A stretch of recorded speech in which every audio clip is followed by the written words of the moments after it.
Basi bwana.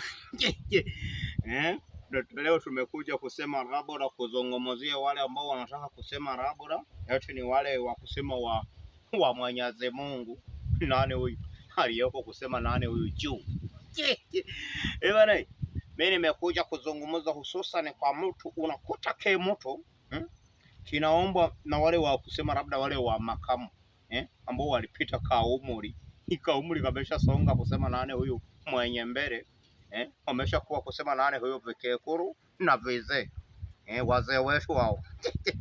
Unakuta kizee cha watu kinakuja bana, naomba unipepo kusema labda nani huyu kamia mbele unaona bana ni kanonoe kabugoro lakini ambaye bana sina kali baba huna na sina kweli, haki ya nani tena kinamuweka na huyu aliyeko juu eti haki ya Mungu sina kila kitu, lakini Jumapili sasa kinajifanya kusema nani huyu mtakatifu, eti mtakatifu nani mtakatifu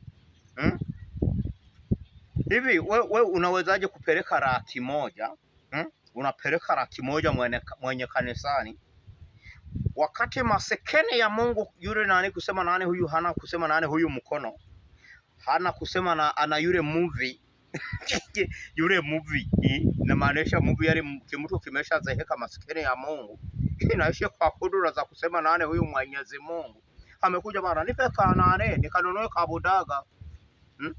Wewe umesha mnyima bibi wa watu, umesha mnyima babu wa watu, umemnyima kahera, alafu we kanisani Bwana sefewe haleluya ebara mbingu hii uione wewe ebara, hutaona mbingu, haki ya nani? Na siku yenyewe hiyo ndugu yangu nikwambie, kuna vimusho vinapiga wewe, hujatulia ngwara hujatulia teke kofi mbinguni. Kumbe na kwa nani mwenye mbinguni ile kama sio nani huyu Jehanamu bana, kakija kakekuru bana kamekuomba kusema labda nani huyo 200 bana kapatie wewe, hata kanisani nenda bila hata 100. Unaona bana, wewe nenda hata bila 100. Kwani lazima ende na hela kanisani? Zile ni za wewe, unajua inakoenda wewe unajua je ni shida